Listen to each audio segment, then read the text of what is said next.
He will be discussing there be unity without accountability or peace without justice. So, with the power vested upon me, I hereby call this 21st General Membership Meeting to order.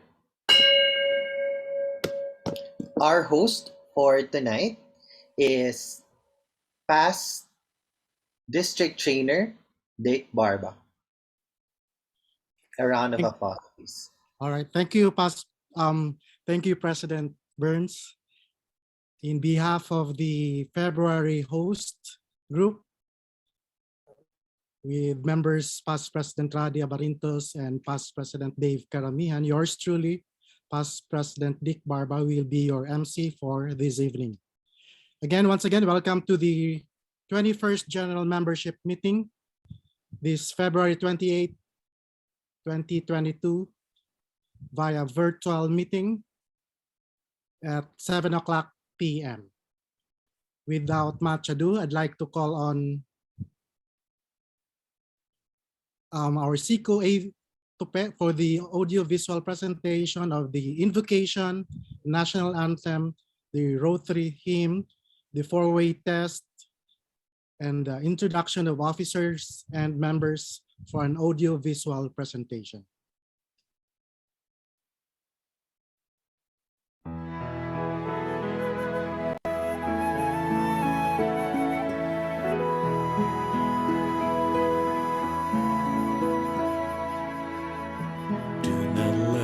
Your hearts be troubled, do not stay afraid.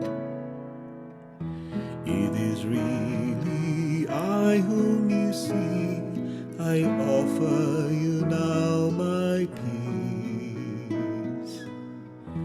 I have waited for this moment to be with you again.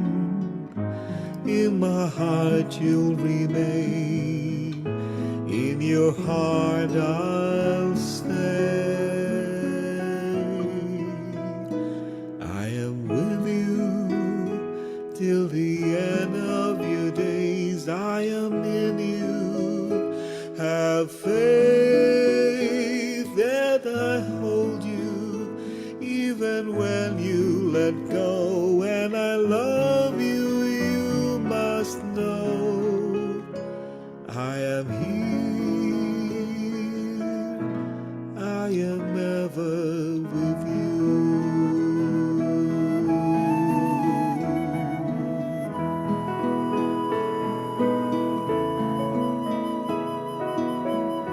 Do not let your hearts be troubled.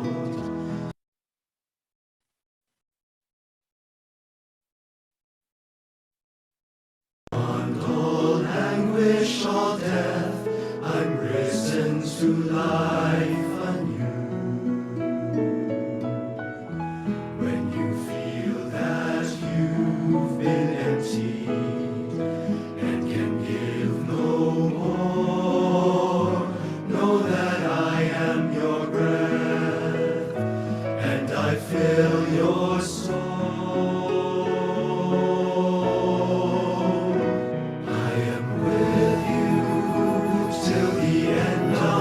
Taste, I am in you.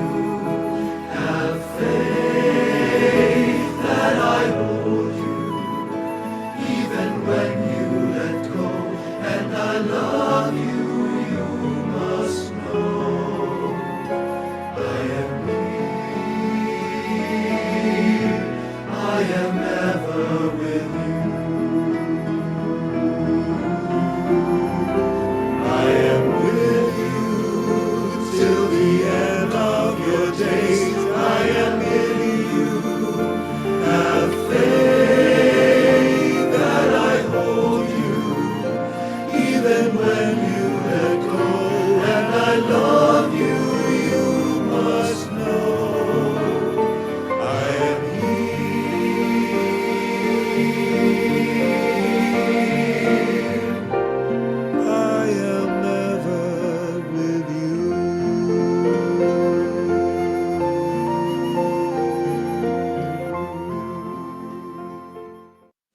Mga kababayan, ang pambansang awit ng Pilipinas.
As a flag of peace unfurled, I shall serve my community, help achieve universal unity.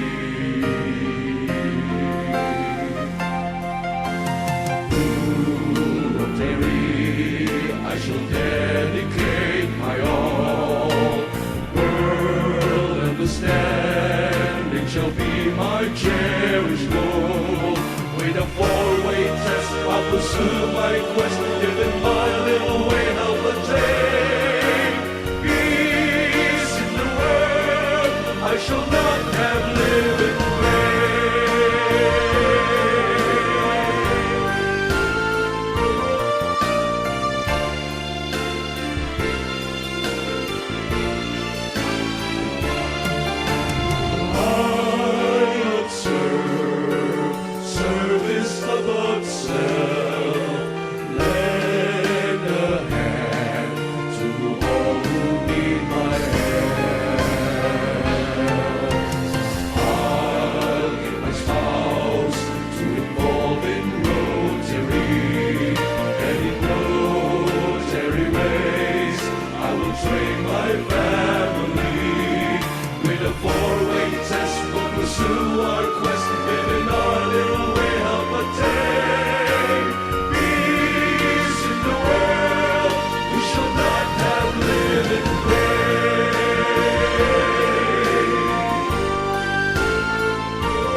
Pursue our quest, giving our little way of a day.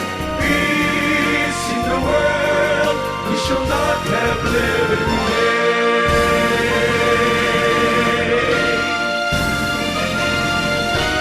Peace be achieved, we shall not have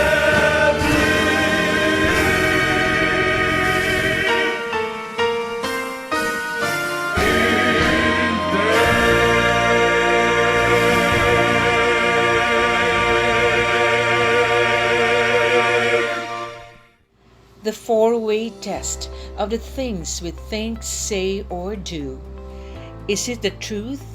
Is it fair to all concerned? Will it build goodwill and better friendships? Will it be beneficial to all concerned?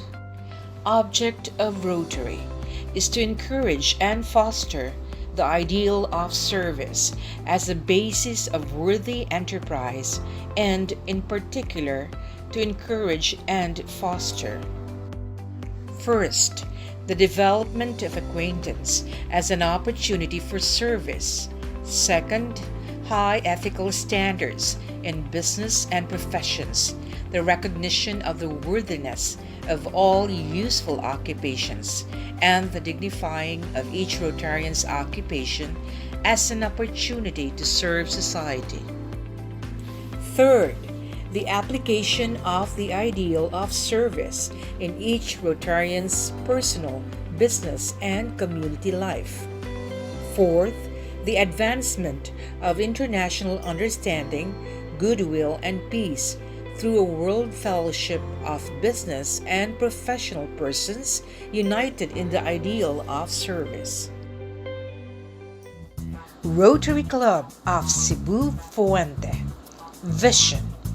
We see people of action cultivating fellowship, integrity, excellence, leadership, diversity, service for everyone, every day. Mission statement: high impact leaders helping humanity. Presenting the Rotary Club of Cebu Fuente, Officers and Directors, Rotary Year 2021-2022. Attorney Bernardino T. Amago IV, President. Polly Jang, Vice President, President-elect. Jose Marie Ponce, Secretary, President nominee. Architect Manuel L. Torres Jr., Treasurer. Patrick L. Yaret, Auditor. Emmanuel P. Tesalona, TRF Chair. Stephen Henry Uy, Club Administration Officer. Maricel Borromeo Amores, Membership Director. Jason Go Kyang Ki Ong, Community Service Director. Marina Enriquez Kaufman, Vocational Service Director. Jose Alfonso C. Abad, International Service Director. Attorney Lolita L. Lomanta, Youth Service Director. Christopher A. Ligonas, Public Image Director and CICO. Dave John B. Karamihan, Protocol Officer. Engineer Jesolito V. Baring, Sergeant at Arms. Meet our advisors.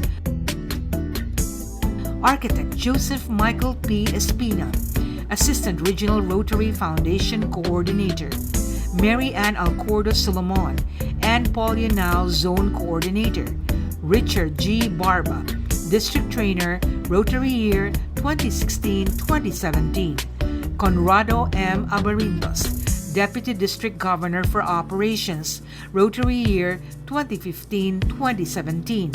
Maria Consolacion Abad Pasion, President, Rotary Year 2013-2014. Maricel Borromeo Amores, Assistant Governor, Area 1B. Meet the distinguished men and women of the Rotary Club of Cebu Fuente with their classification. Jose Alfonso C. Abad, Non-Life Insurance. Conrado M. Abarintos, Government Customs Finance. Eman Rayan C. Abay-Abay, Customs Brokerage. Attorney Bernardino T. Amago IV, Academe Legal Services. Attorney Ernesto Miguel B. Amores, Civil Service Commission Legal. Maricel Borromeo Amores, Human Resources Consultancy. Richard G. Barba, Printing Services. Engineer Jesolito V. Baring, Environment Consultancy. Emmanuel C. Kalalang, Multi-Purpose Cooperative Management. Attorney Cedric Jose Andre G. Deperine, Corporate Law and Litigation Services. Glenn Ford A. Alendrino, E-Commerce Management. Architect Joseph Michael P. Espina, Architecture Planning.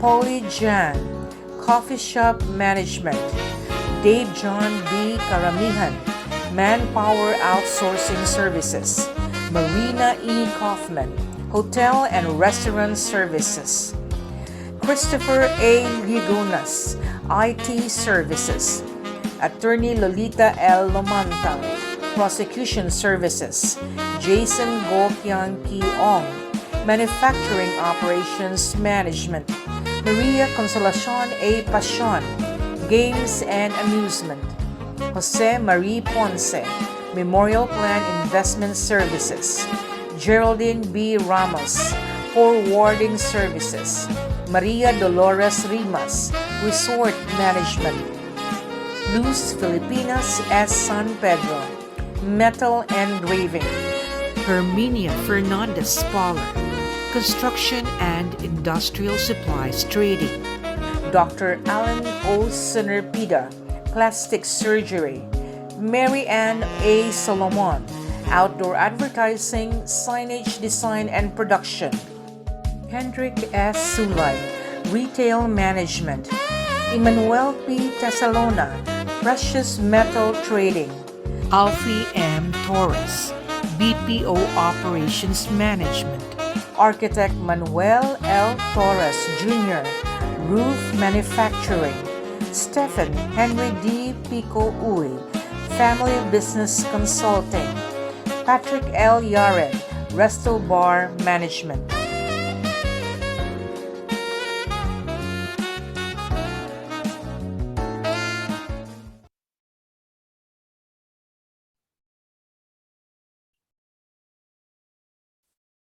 All right, to do the introduction of visiting Rotarians and guests, and to be followed by the introduction of our tonight's guest speaker, may I now call on past President Dave John Karamihan.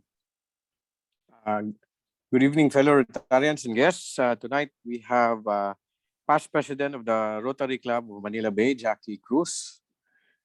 We also have local vlogger and journalist, Mr. Max Limpag. We also have our Rotaract president, community-based, Jacob Delino.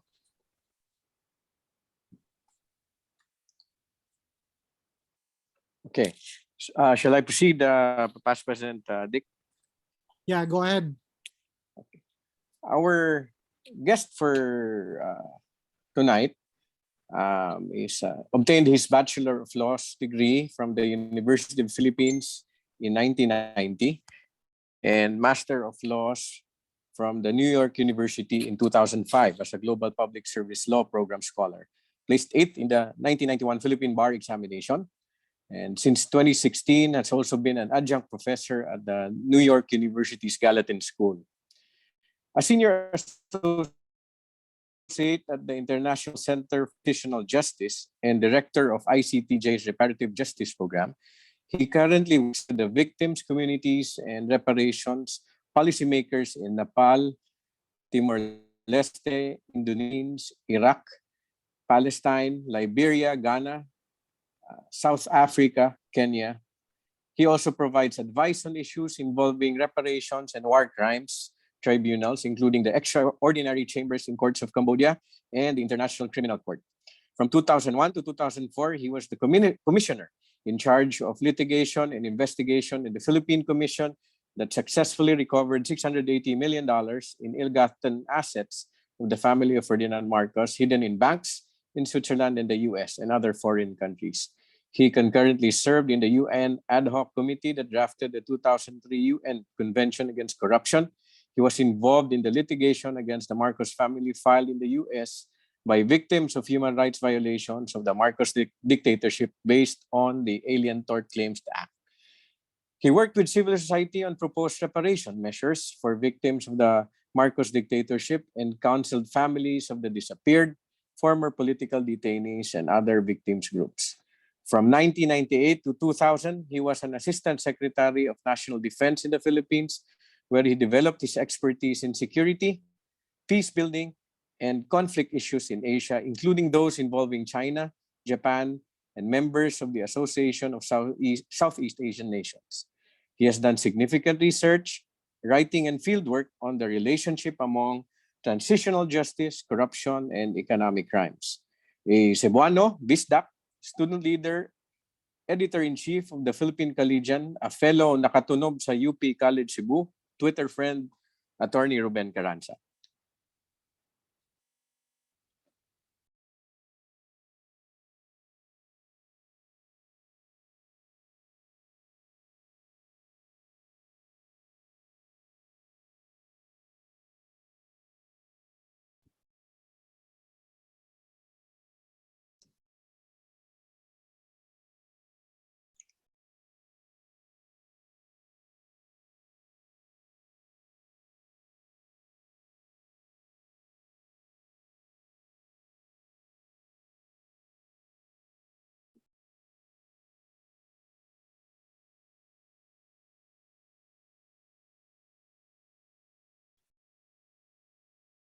Um, Maybe our guest speaker is experiencing some technical issues with his connection.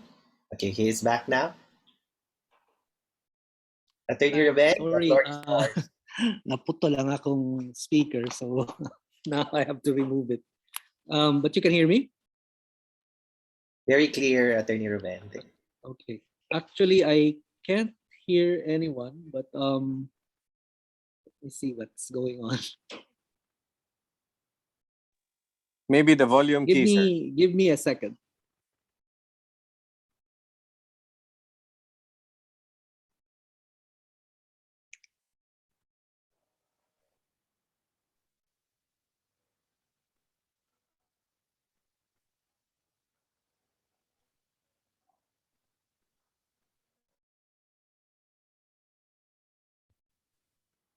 Okay. Ngayong gabi, like I said earlier, di kay ko kadungog din yung something is wrong with my speakers, but I'll try to fix it later. I'm glad that thank you for first of all for inviting me, and it's always good to speak to my hometown crowd. And it's been a while since I've actually been back in Cebu. The last time I was in Cebu was 2018, and when I was there, of course, the situation in the Philippines was much different than it is now during the pandemic, and I hope everyone is safe and healthy. I'm also glad that my classmate Jackie Cruz is around. It's been a while since I've seen him, even longer than I've been back in Cebu.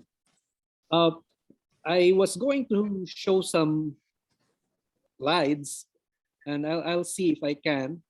Let me try it. But you will have to let me share my screen. Let's see.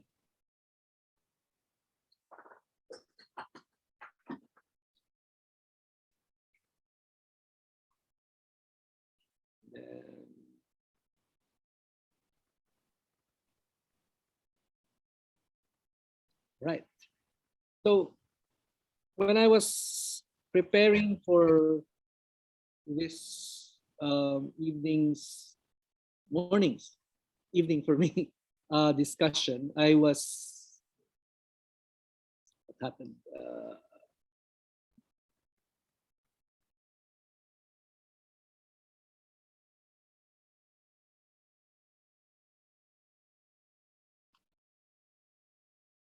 Just do that again.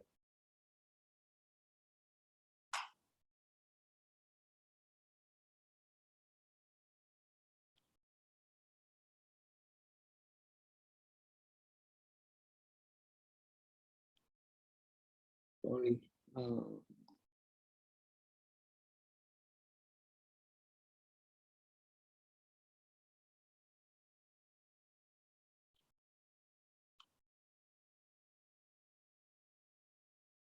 I'll just remove that because it doesn't seem to work right now. When I was preparing for what I will say, I also thought about the last time, and I think Dave reminded me about this. the last time I spoke to a Rotary Club in Cebu. I can't remember exactly what year that was, but they reminded me that when I spoke before the Rotary Club, a Rotary Club in Cebu, I was already in the PCGG. I was already a commissioner, and I had mentioned that the PCGG was in the process of recovering a significant amount of money from the Marcoses in Switzerland. So that must have been before 2003, because in 2003 we did recover $680 million from the Marcos family in Switzerland.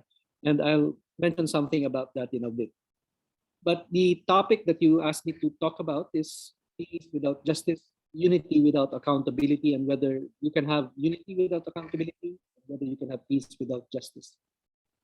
Many years ago, I wrote a column for Cebu Daily News, and one column that I wrote was entitled, I quote, "Memories of Martial Law, my memories of martial law are semi-happy ones." I want to read the first paragraph of that old column because it reminds me of a place and time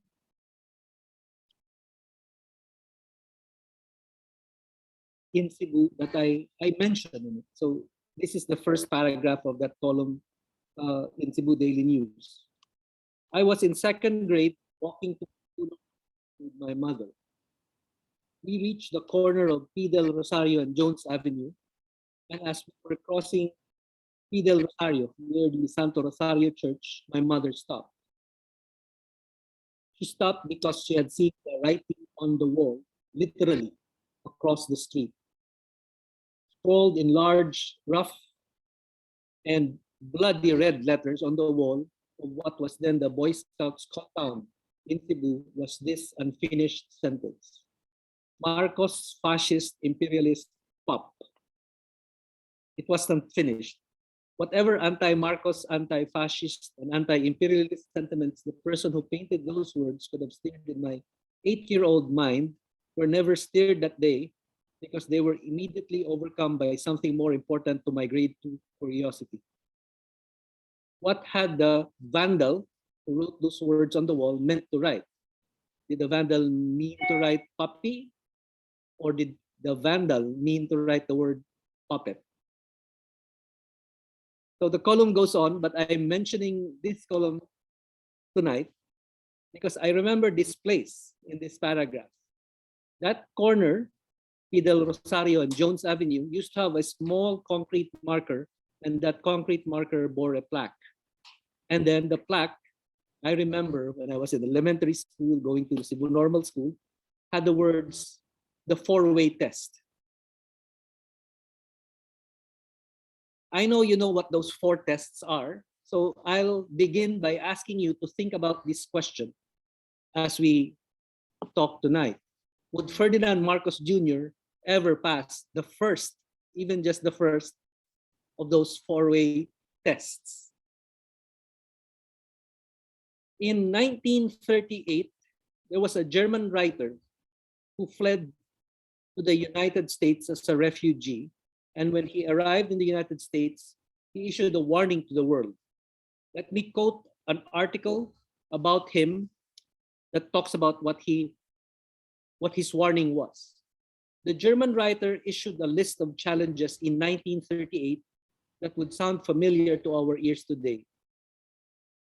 Among the challenges he raised was the threat of propaganda as an instrument of cynical contempt for humanity.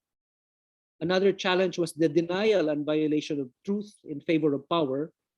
And the last challenge he raised was that fascist dictatorship would establish corrupt and pseudo or fake versions of social ideals in order to gain power. The name of that German writer is Thomas Mann. He was a 1929 Nobel Prize winner for literature. He was a German social democrat. And he was also a member of the Rotary Club of Munich in Germany. But just 2 months after Adolf Hitler took office in 1933, 1933, Thomas Mann was expelled from the Rotary Club of Munich, along with several other members who were Jews or who were seen as opposing Adolf Hitler. As World War II was about to begin, Thomas Mann fled to the United States and there publicly opposed the Nazi regime. After World War II, another German, a philosopher named Karl Jaspers, wrote a book that has become a foundational reference in the field I work in, which is the field of transitional justice. The book is entitled The Question of German Guilt, and it asks whether all Germans should bear a collective guilt for what the Nazis did, including those Germans who stood by when they could have prevented the worst atrocities committed by the Hitler regime. Thomas Mann understood and agreed with Karl Jaspers. After all, many ordinary Germans, including, for example, the Rotarians who expelled him and other Jewish members from their Rotary clubs, made it possible for Hitler to then commit the escalating atrocities and genocide during World War II. Adolf Hitler invoked German unity, used the word unity as a justification for what he was about to do.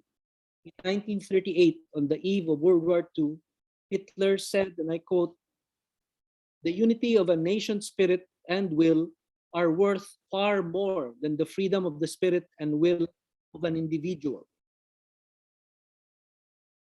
Decades later, a similar message was made by another fascist leader in another part of the world. This fascist leader said, and I quote, "We shall be a nation with one purpose, no matter how differently individuals express themselves." Let me read that again. "We shall be a nation with one purpose, no matter how differently individuals express themselves." If that sounded ominous to those who heard it, they were justified in their fears, because this fascist leader who said that was Ferdinand Marcos Sr. He said that in his 13th State of the Nation Address, or SONA, in 1978. Ferdinand Marcos did not just talk about unity, he ordered unity. He said, "We shall be a nation with one purpose," and he was not asking you or your parents and grandparents in 1978 whether or not you wanted unity under him. He ordered unity under him. Hitler also came up with a motto for his idea of German unity. The Nazi motto representing German unity was the phrase, "blood and soil." Blood and soil. Hitler's motto summarized the excuse used by the Nazis to commit genocide and war. Ferdinand Marcos would not be outdone. He issued his own presidential decree requiring everyone to adopt his idea of unity, and he also had a motto, an official motto. In his 1978 SONA, Marcos said, and I quote, "Isang bansa, isang diwa shall henceforth be our national motto." But he was not satisfied with that. He ordered in the same speech that "isang bansa, isang diwa" shall be made known to every Filipino as the slogan of every individual and the slogan of the nation. Let me say that again. He ordered that "isang bansa, isang diwa" be the slogan of every individual, not just the government, every Filipino, and the slogan of the whole country. Wa ba siya mabuang?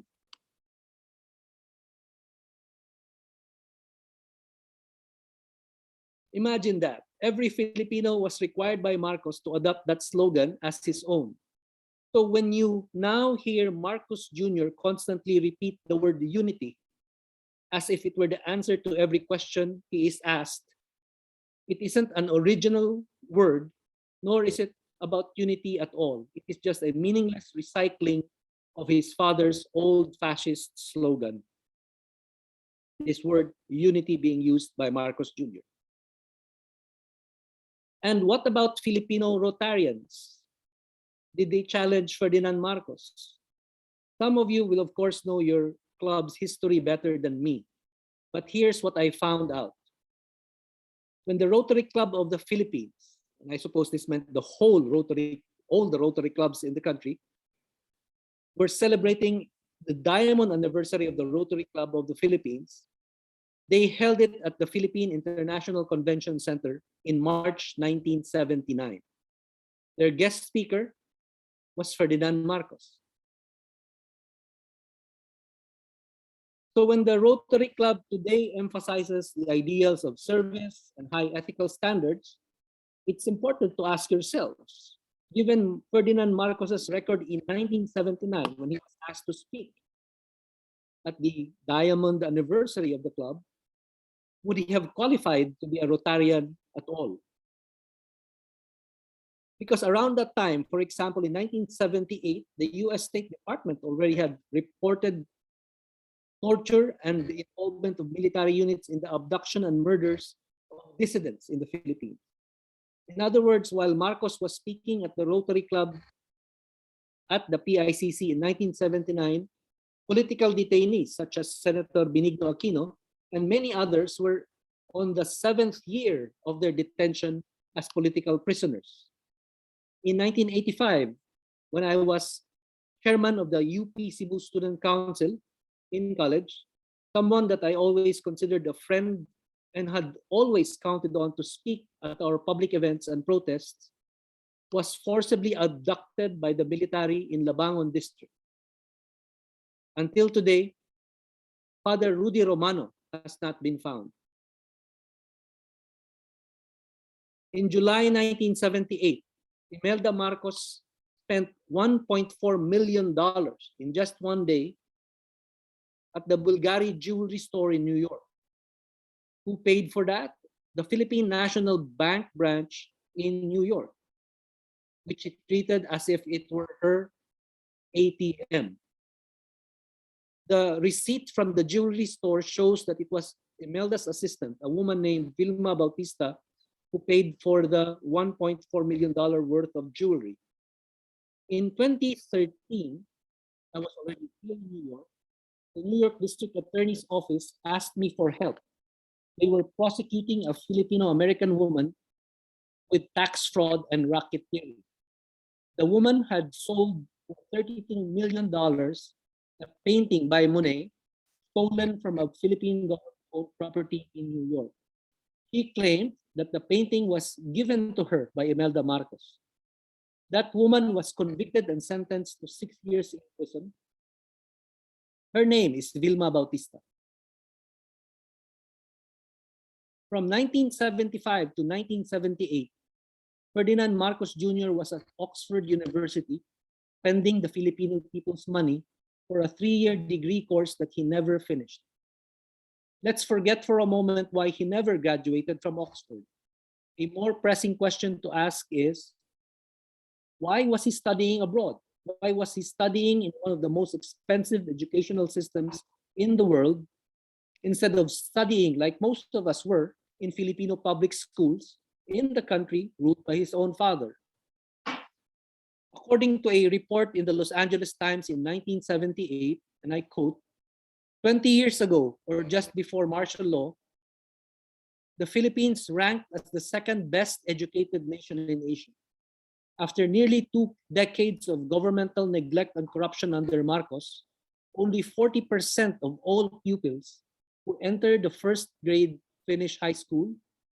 More than 1/3 drop out before they enter the second grade, the 6th grade, and only 8 in every 100 pupils who enter primary school ever go to college. Marcos Jr. was not one of those poor Filipino dropouts forced to leave school because of poverty. Instead, he was an Oxford dropout. A year later, or in 1979, he also managed to start becoming a Wharton Business School, University of Pennsylvania dropout. He spent millions of Filipino people's money to drop out from both schools. Together with his sister Aimee, who also did not graduate from Princeton University, They spent millions to buy 2 separate mansions in New Jersey, plus 2 separate houses for their bodyguards and assistants. Marcos Jr. and Amy Marcos each received a monthly allowance of $10,000 while they were studying at Wharton and at Princeton, respectively. So, what did Rotarians do during the dictatorship? Did some of them, like Thomas Mann, the German writer, oppose the fascist leader? I am sure that some brave Filipino Rotarians did, and I am sure that some of them were Cebuano Rotarians. I am sure that many of the Cebuanos were among those who made it possible for Cebu to emerge as a bastion of bravery and opposition to the Marcos dictatorship. In 1978, the year Marcos told Filipinos to adopt his Isang Bansa, Isang Diwa motto, and just a year before the Rotary Club invited him to be its guest speakers, Cebuanos and our neighbors in Bohol and Negros Oriental defied Marcos by electing 13 Fusion Bisaya assemblymen to the rubber stamp parliament that Marcos created in 1978. One of those Fusion Bisaya Cebuano assemblymen became my lawyer when I was arrested and charged with sedition in 1985. His name is Hilario Davide Jr.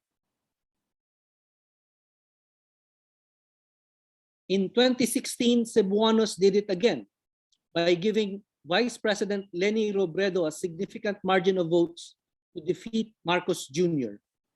Cebu showed that it has not forgotten and will never again let a Marcos win. And so today, when we hear Marcos Jr. speak about unity, should we not ask who he wants to unite with and why? Does he want to unite with those impoverished Filipino families whose children never finished school while Marcos Jr. wasted their money in England and in the United States? Does he want to unite with the family of Daniel Cabrera? Some of you may remember who Daniel Cabrera is. He's a Cebuano boy. In 2015, when Daniel was still 9 years old, a photo of him went viral because it was a photo of him studying under the light of a McDonald's sidewalk in Mandaue City. Why was he there? He was there because he begged for food outside at McDonald's. And why was he studying on the sidewalk under the light of the McDonald's symbol? Because his family lived in a shanty in Mandaue with no electricity. That same year, when Daniel Cabrera was studying and begging for food outside the McDonald's, Marcos Jr. was sending his 3 sons to a different high school far away from Cebu, far away from the Philippines. They went to one of the most expensive boarding schools in England called Worth School, where tuition is at least $43,000 a year. Marcos Jr. sent all 3 sons to that school. Where does his money come from? His money comes from the ill-gotten wealth of his family. Marcos Jr. has never had an actual job in his entire life other than being a politician. What about his wife's practice of law? It does not bring the kind of income that can pay for the life of luxury then and now that the Marcos Jr. family live on. His money is ill-gotten wealth. What is ill-gotten wealth? According to the 1954 law in the Philippines on the forfeiture of ill-gotten wealth of public officials, any amount above the lawful income of that official is presumed ill-gotten unless that official proves the legitimacy of his source of income. In 2003, in a case that I helped litigate as a PCGG commissioner, the Supreme Court of the Philippines applied that forfeiture law on the assets of Ferdinand and Imelda Marcos. The Supreme Court concluded, based on the statement of assets and liabilities of the Marcos spouses and the few tax returns that they actually filed, the Supreme Court said that the Marcos spouses only had a legitimate income of $304,000 from 1965 up to 1986. Only $304,000 from 1965 to 1986. Everything else they claim to own is ill-gotten, including the $680 million in Swiss bank accounts that we were able to recover that year. Now, some Marcos Jr. propagandists are busy spreading the lie that the Supreme Court in 2003 never said that this money was stolen from the kaban ng bayan or public coffers. I've seen that line spread in social media. I've seen that lie escalate and develop up to a point where it has become absurd. If it's ill-gotten, how can it be not illegal? How can it be not stolen? In any event, the 2003 Supreme Court decision is very explicit. And I quote, "The Swiss foundations established by the Marcos spouses were established precisely to hide the money stolen by the Marcos spouses from the Republic." To hide the money stolen by the Marcos spouses from the Republic. For the lawyers in the audience, the citation is 416 CRA 233 at page 217. So anything else about 304,000 that the Marcoses claim is theirs is ill-gotten. For as long as Marcos Jr. and his entire family do not acknowledge this fact as the truth, there cannot be an honest discussion about unity. For as long as Marcos Jr. does not acknowledge the corruption and human rights violations committed by his family and from which he still benefits, there will be no justice.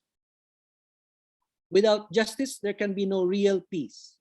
There can be no real peace because those who continue to suffer as a result of the injustices committed by the Marcoses and those who still bear the consequences of the corruption that gave them their ill-gotten wealth will never forget.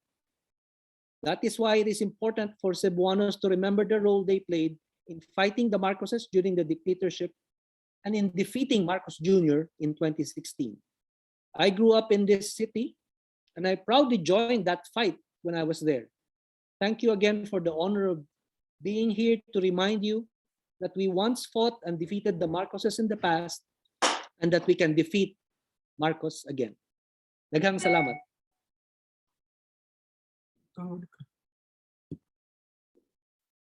All right, thank you very much, Attorney Ruben Carranza, for that enlightening speech.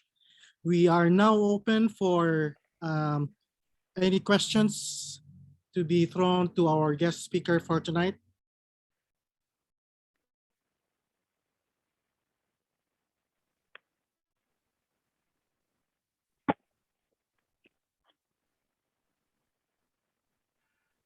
Any questions?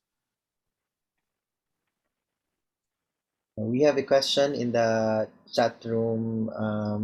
PDP. From Assistant Governor Maricel.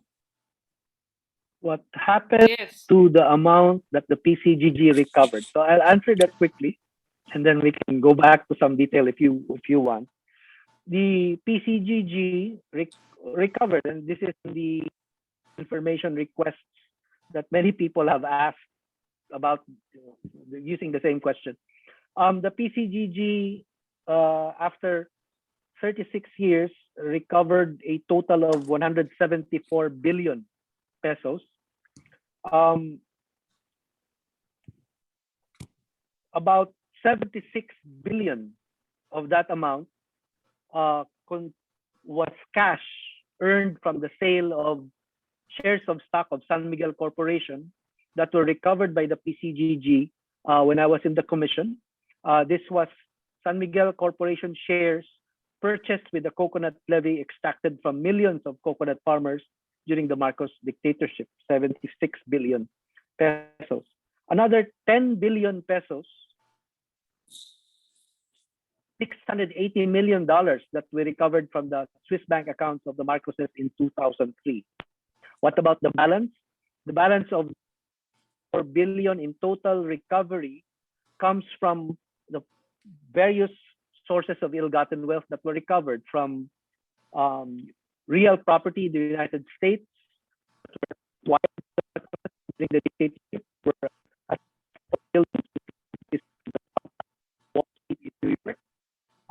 sold. Two houses I mentioned earlier were occupied by Jaime Marcos. They were in school in the PCG.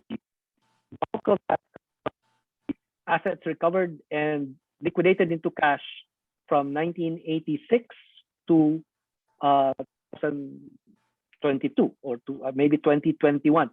And maybe just as an aside, actually the 30th anniversary of the creation of the PCGG. The PCGG was created by President Cory Aquino using her revolutionary powers through Executive Order Number 1.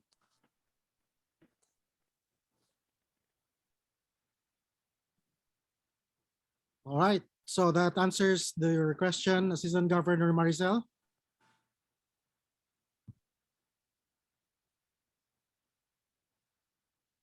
Any other questions?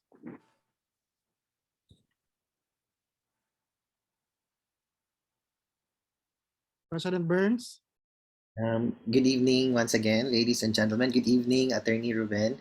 I understand that your current advocacy is on transitional justice. So I'm wondering, Attorney Ruben, based on your dealings with various governments around the world and even including the Philippines, what do you think is the common shortcomings of leaders after a conflict that usually does not lead to achieving the goals of transitional justice? I think Attorney Ruben again experienced some technical issues, so we'll wait.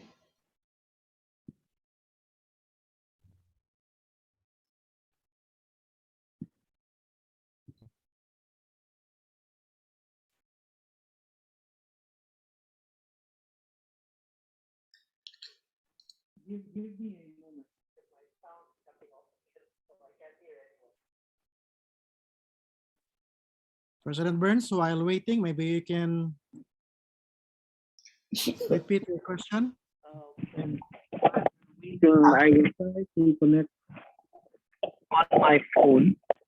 Hopefully that will not give me problems. That's fine, Attorney Ruben. We'll wait Okay, for. now I can hear you again. Okay, so Go ahead. Okay, so I'll just repeat my question. I understand that your advocacy is on transitional justice, and I know you've worked with several governments around the world. And so, based on your experience, even including here in the Philippines, what do you think is the common shortcomings of leaders after a conflict that prevents the achievement of transitional justice? It's that question requires an entire seminar to respond to, but maybe the shortcut answer is that a lot of countries that emerge from armed conflict, a lot of countries that emerge from dictatorships are often developing countries or countries that have not yet fully institutionalized their judicial processes. Transitional justice is not meant to be a substitute for courts, but it's meant to include non-judicial approaches to justice, truth commissions, for example, or reparations for victims of abuses. So in the Philippines, you've had a reparations law for victims of the Marcos dictatorship. I wrote the first draft of that bill, and it became a law in 2013. So it's important to recognize that a developing country is often unable to have a stable, functioning judiciary, and that often does not change even after a dictatorship is removed, even after war ends. You're seeing Ukraine right now in the middle of a war. Ukraine had a change of government a few years ago, and since then, it has never really had a functioning judiciary. In fact, ICTJ has a Ukraine program.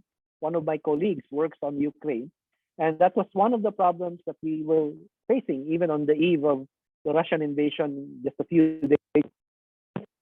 The same problem after the dictatorship in the Philippines,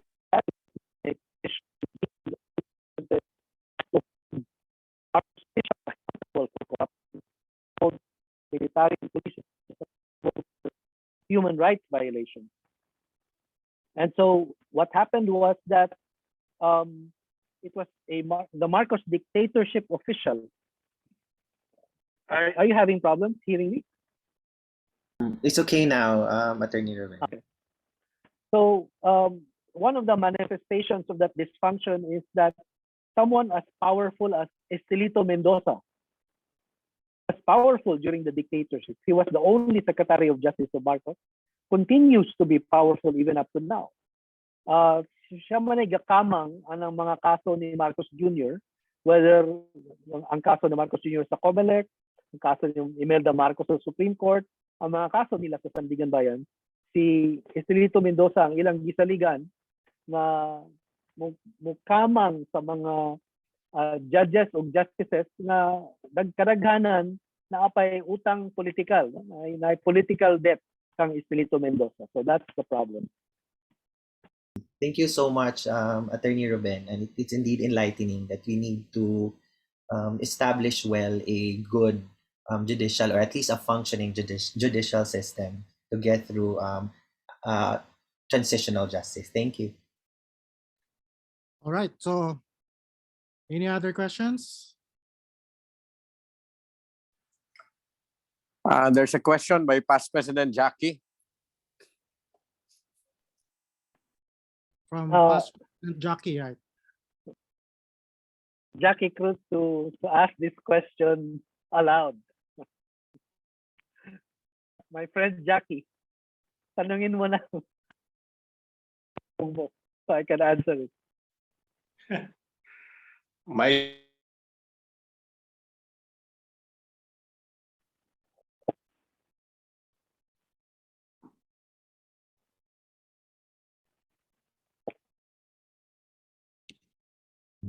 I think past President Jackie also has a technical issue. We cannot hear him as well. So maybe we can get back to him. PDT Dick.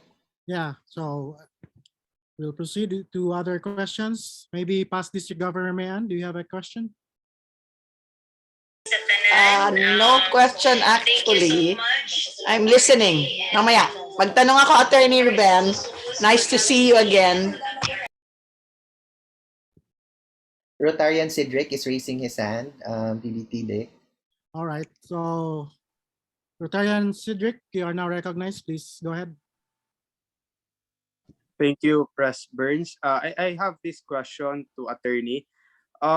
Number one, as PCGG, since you're connected before with PCGG, do you know any existing cases against filed against Marcos Jr. relating to the ill-gotten wealth that was allegedly that were allegedly took away by his late father? And secondly, if not, is there still any possibility of filing cases against Marcos Jr. relating to this ill-gotten wealth, for possessing ill-gotten wealth? Right, so let me answer those two questions.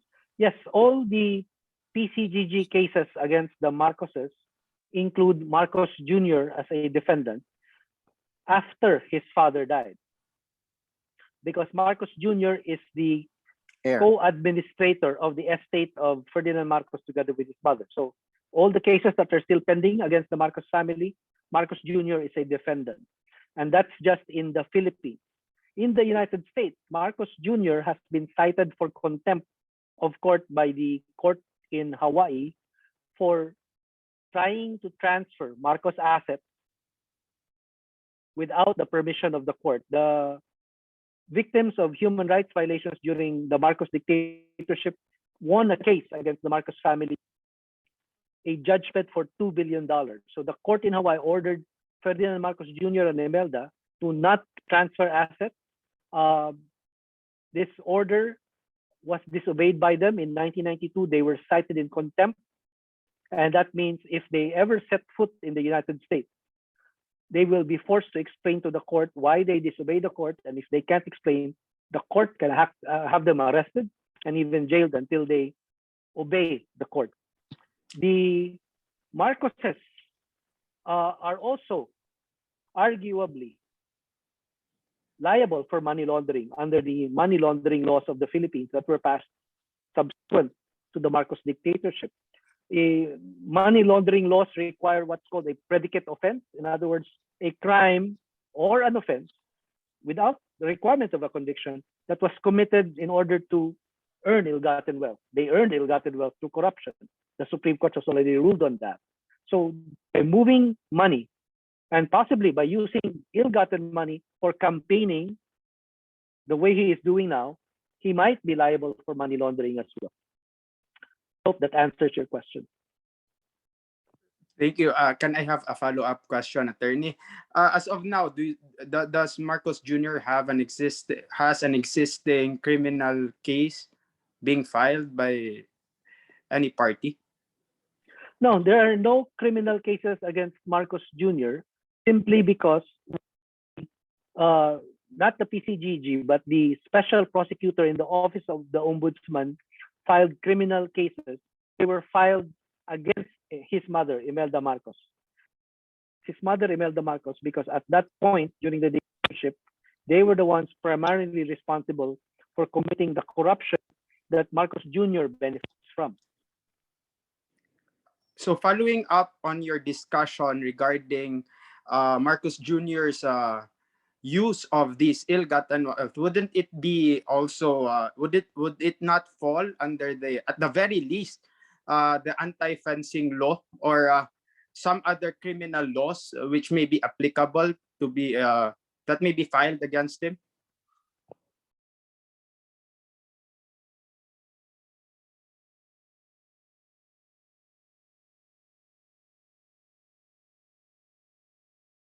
I think Attorney Ruben got disconnected again.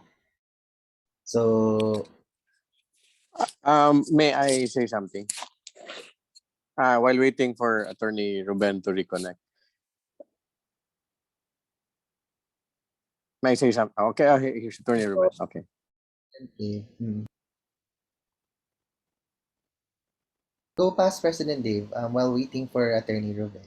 Now, there was a question earlier by past President Marisa Amores about where the recovered ill-gotten wealth went to, no? Well, Attorney Ruben explained, Attorney Carranza explained where the composition of the 171 billion pesos.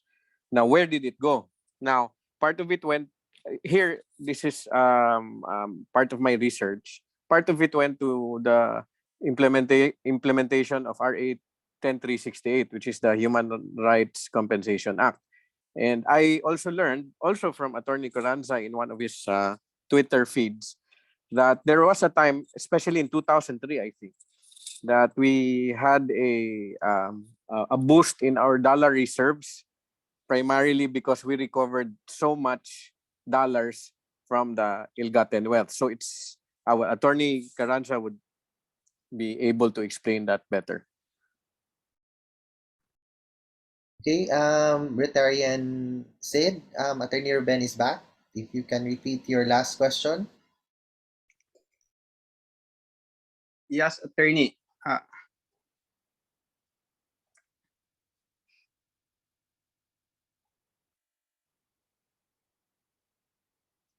Sid, you can Hi, attorney. So my question is Marcos Jr. being prosecuted criminally relating to the ill-gotten wealth which he allegedly possessed, at the very least, the anti-fencing law or other related laws for this matter?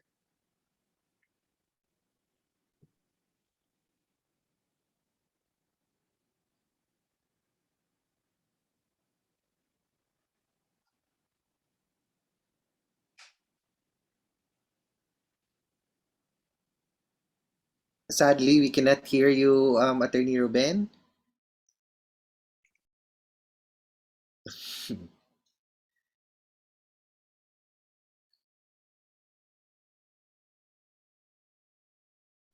Can you hear me now?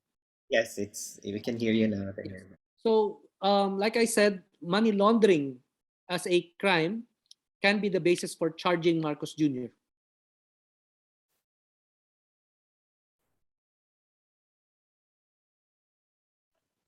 Thank you, Attorney. All right. So let's go back to the question of past President Jackie Cruz. His question is, classmate, will you be supporting our other classmate? That's the question of past President Jackie Cruz, Attorney Ruben. Typically referring to Senator aspirant Harry Roque. Just a few months ago, I was able to, on the last day of registration for overseas Filipino voters, I was able to register as a Filipino voter again, because I had lost my voters registration before that in the last couple of years.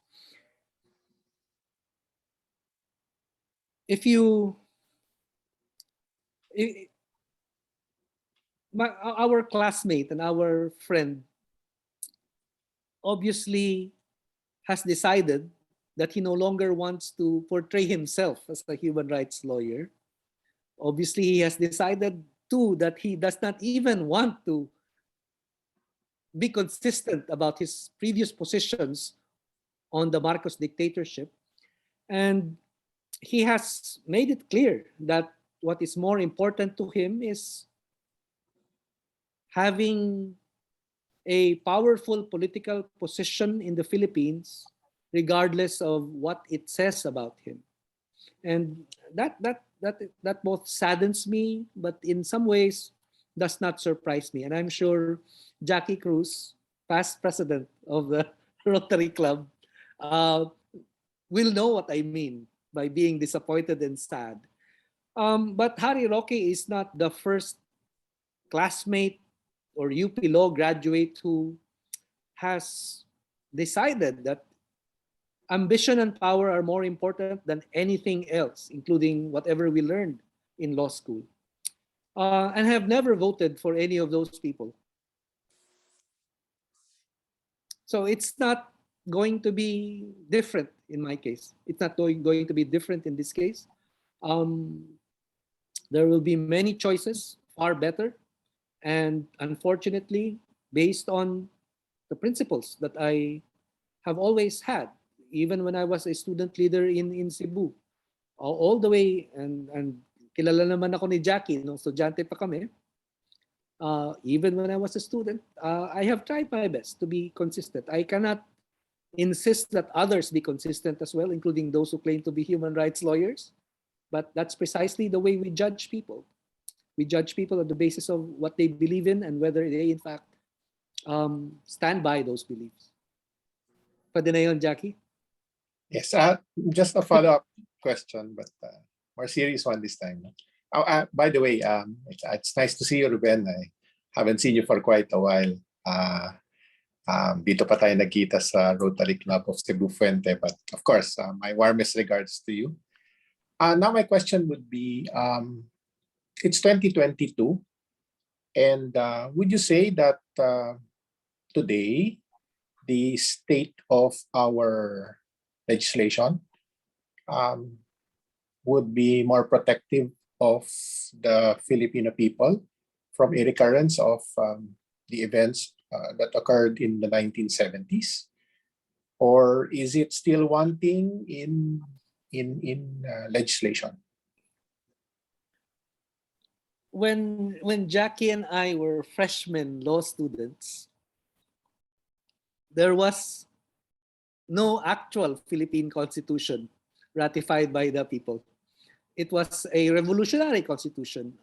It was a very short constitution, but it wasn't easy to study constitutional law because even while we were looking at that constitution, a new one was being drafted. And my friend, for example, Chito Gascon, the late Chito Gascon, was one of the constitutional commissioners who drafted what we have now. The 1987 Constitution tries its best to anticipate and preempt the kinds of dictatorial policies and maneuvers that Ferdinand Marcos committed when he declared martial law. I don't think constitutions prevent dictatorships from becoming dictators, the dictators from establishing dictatorships. I don't think constitutions prevent presidents who are not even dictators from becoming extrajudicial killers. The 1987 Constitution is there, and yet just in the last 4 or 5 years, you've had a president kill thousands of his own people. So the short answer, Jackie, is it's not legislation. It's not even the Constitution. It's the way we understand our past and whether Filipinos are able to remember what happened and prevent it from happening again. And that's not something that you can simply put in the Constitution or in any law for that matter. Thank you. Thank you. All right. We have a question coming from the chat group from Max Limpag. Attorney Ruben, many people now, including many young people, actually view the martial law as golden age of the country. Do you think the Marcoses have been able to successfully rewrite history? Is this still reversible?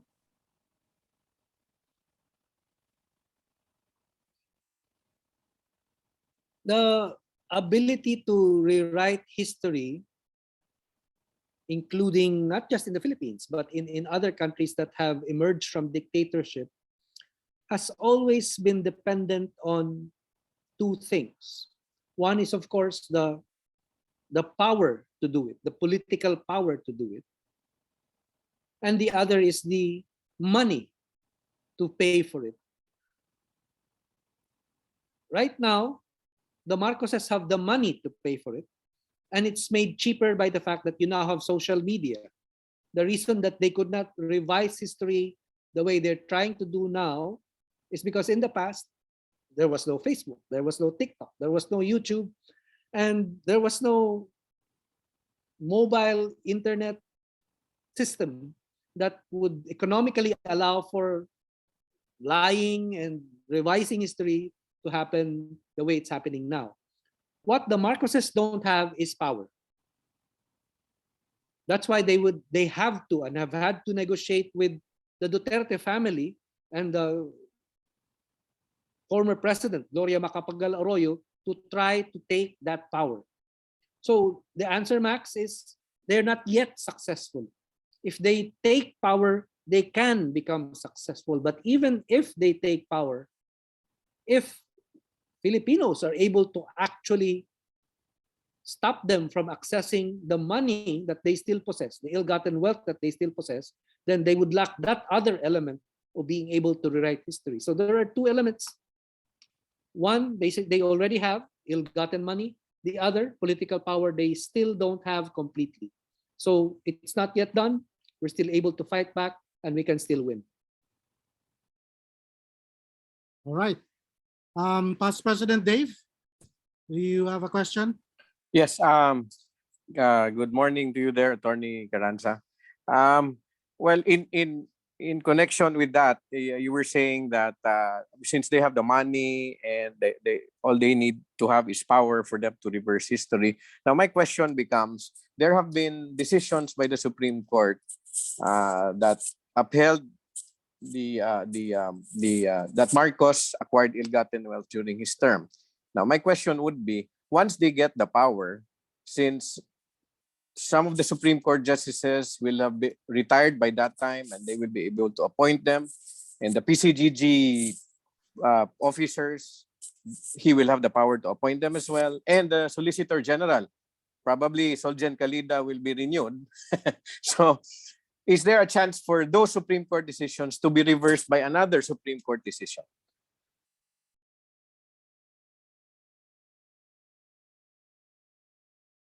Let me answer that first with a story from another country. When he died in 1975, if I'm not mistaken, at that time he was the dictator of Spain, Generalissimo Francisco Franco. Franco died, and because he was powerful just before he died, he was able to ensure that he would be buried in the cemetery for heroes of Spain.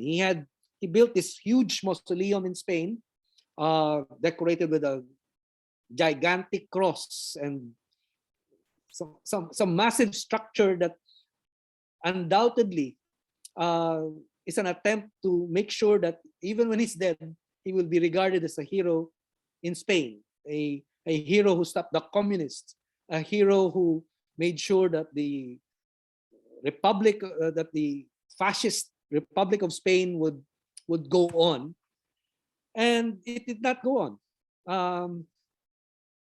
The fascist government was actually overthrown just 2 years after he died, but the national hero's burial of Francisco Franco went on. His body continued to be there at the National Heroes Cemetery in Spain for decades, from 1975 until 2 years ago.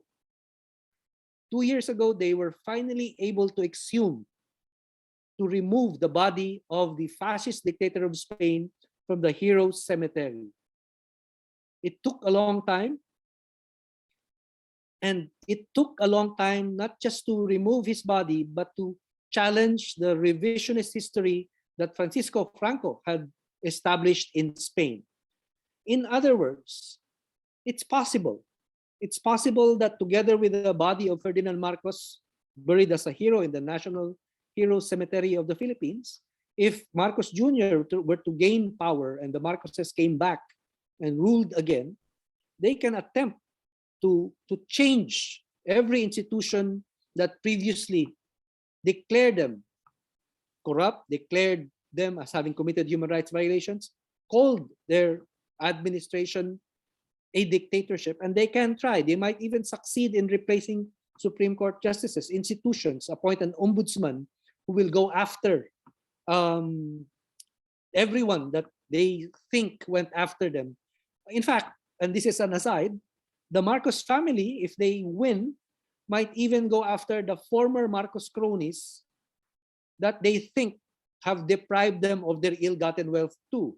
Imelda Marcos, for example, claims that 60% of Lucio Tan's assets are owned by the Marcos family. I don't know what Lucio Tan will do, but if I were Lucio Tan today, I will not sit down idly and wait for Marcos Jr. to become president. I'll do something about that. I don't know what exactly he might do. The same thing for other families. Antonio Tony Boy Cojuangco and PLDT, the heirs of Danding Cojuangco and San Miguel.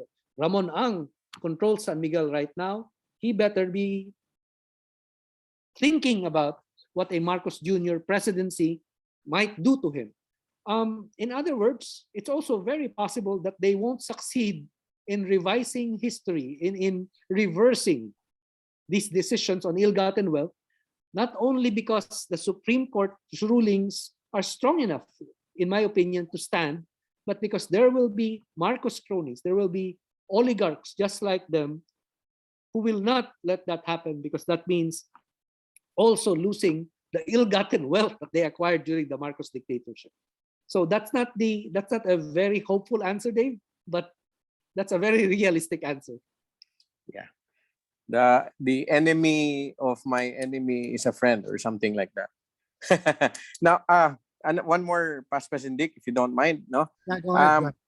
I'd like to share a story. I don't know where I read it, but I think I read it from one of your postings, Attorney Carranza, that there was this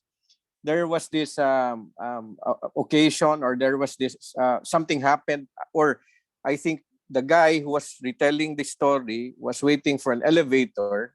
There were a bunch of them, no? Then suddenly here comes the party of Imelda Marcos with his couturier of guards. When the elevator door opened, Mrs. Marcos was given priority. Everyone was made to make a hole so that it should be let in the elevator before everyone else. No? And there was still some room for a few other guys in that elevator. And one of the people in the company of Imelda Marcos was actually calling on some people, "Hey, there's still space here. Come here, come here, come here." Then nobody wanted to get in. Then as the door was about to close, one of the guys who was waiting outside said, "Mag-ingat kayo dyan, may magnanakaw dyan." So, so I just wanted to share it because it's a funny story, and funny but disconcerting as well because of the current situation now. Well, I would like to relate this to the question of past President Marisa Lamores. She was actually asking Attorney Carranza about what happened to the ill-gotten wealth that were confiscated or forfeited. Where did it go? Did it? I'm sure some of it went to the beneficiaries of Republic Act 368, the Human Rights Compensation Act, but that's just a few million pesos. How about the others? Where did it go? Baka daw nanakaw ng wherever, Dilawan or wherever. Right. Would you be? You were there, so you would know where it went. And I'm glad you asked it again, Dave, because I forgot to mention. So there are three, by law, there are three destinations for ill-gotten wealth. You mentioned one, RA 10368, passed in 2013, 10 billion pesos for victims of the Marcos dictatorship. Part of that money is actually going to go into the building of a museum to remember what happened during martial law. That museum will be established in the UP Diliman campus. And then I mentioned already 76 billion pesos from the sale of San Miguel shares that were purchased using coconut levy money. I forgot to mention that the balance, which like I said was from various other recoveries over the years, it will go, and it has gone, to the Agrarian Reform Fund by law. That was the original destination of PCGG recoveries before the Coco levy, before the reparations law was passed. So that money went to the Agrarian Reform Fund, and it was specifically used, and it's being specifically used, to my knowledge, to acquire and pay for land to be given to landless farmers in the Philippines. So there's an actual accounting and auditing system involving recovered ill-gotten assets that are turned over to the Bureau of Treasury. But Attorney Garanza, if you remember about the dollar reserves, I think Secretary Isidro Camacho was actually asking for some of the dollar forfeiture to be put in the dollar reserves. I've read that somewhere. I don't know if that's true. Right. I mentioned this story on Twitter because when the $680 million dollars from Swiss banks that we recovered was about to be returned to the Philippines, there was a question of where in the financial ledgers of the Philippines it would be brought in.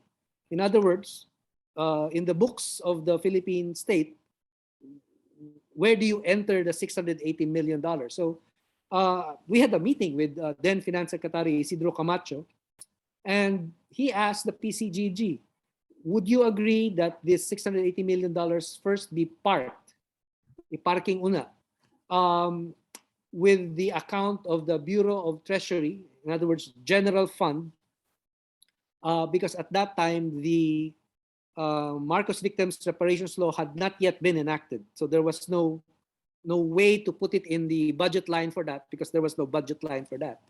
And so we said, yes, as long as you make sure that it's not spent, that the money meant for victims in the future is not spent. It was about $200 million out of the $680 million. So Sid Camacho actually said that once that happened, once the money was put in the Bureau of Treasury, the reserves increased so significantly that for the first time in a long time, the Philippines' balance of payments was on the positive side. It had more dollars coming in within a given period of the year than dollars coming out.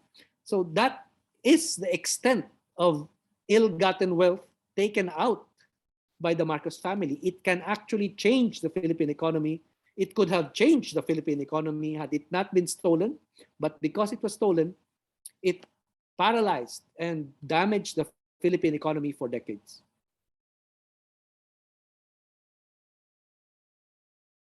All right, Dave, you're okay? Okay, so at this point, may I now call on President Burns to present the certificate of appreciation for our guest speaker for tonight. President Burns. Thank you, past District Trainer Dick Barba.